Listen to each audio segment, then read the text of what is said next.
یہ تصویر ایک عزم، ہمت اور خودداری کی شاندار مثال پیش کرتی ہے۔ ایک نابینا شخص اپنے رہنما کتے کے ساتھ سڑک پار کر رہا ہے، جو نہ صرف روزمرہ کی زندگی کی نمائندگی کرتی ہے بلکہ معاشرتی خود مختاری اور حوصلے کا پیغام بھی دیتی ہے۔ اس منظر میں ایک گہری خوبصورتی پوشیدہ ہے، جہاں ایک انسان بصارت سے محروم ہو کر بھی روشنی کے ساتھ جینے کا راستہ تلاش کر چکا ہے۔ وہ کتا جو اس کا رہنما ہے، نہایت ذمہ داری اور توجہ سے اپنے مالک کی رہنمائی کر رہا ہے۔ اس کا ہر قدم اعتماد اور تربیت کا مظہر ہے۔ نابینا افراد کے لیے رہنما کتے محض ایک سہولت نہیں ہوتے، بلکہ وہ ان کی آزادی، خود مختاری اور اعتماد کی علامت ہوتے ہیں۔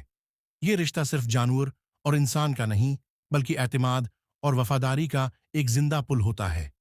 یہ تصویر سادہ ہونے کے باوجود ہمیں ایک گہرا پیغام دیتی ہے کہ معذوری کا مطلب کمزوری نہیں، بلکہ ایک مختلف انداز میں جینے کا ہنر ہے۔ یہ شخص اپنی زندگی کے معمولات کو بغیر کسی سہارے کے ایک تربیت یافتہ کتے کی مدد سے پورا کر رہا ہے۔ یہ معمولی بات نہیں، یہ معاشرتی رکاوٹوں کو توڑنے، مشکلات کا سامنا کرنے اور خود پر یقین رکھنے کا عملی مظاہرہ ہے۔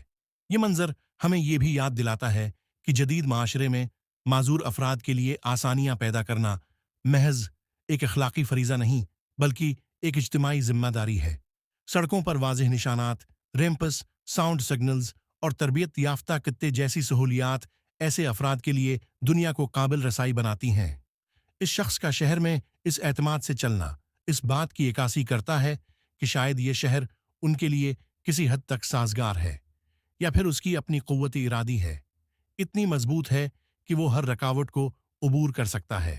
یہ تصویر ہمیں یہ بھی سکھاتی ہے کہ ہمیں دوسروں کی معذوری کو ان کی پہچان نہ بنائیں۔ ہر فرد کی اپنی کہانی ہوتی ہے، اپنی جنگ، اپنی جیت۔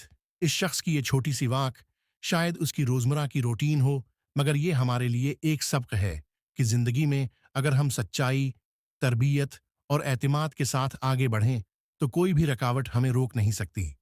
آخر میں یہ تصویر انسان اور جانور کے درمیان موجود اس گہرے تعلق کی بھی ترجمانی کرتی ہے، جو صرف الفاظ پر ہے نہیں، بلکہ عمل اور احساسات پر قائم ہے۔ ایک نابینا شخص کا اپنے رہنما کتے پر اعتماد اور کتے کا اس اعتماد کو نبھانا ایک ایسی دنیا کی تصویر ہے جہاں ہمدردی، وفاداری اور تعاون ہی اصل طاقت ہیں۔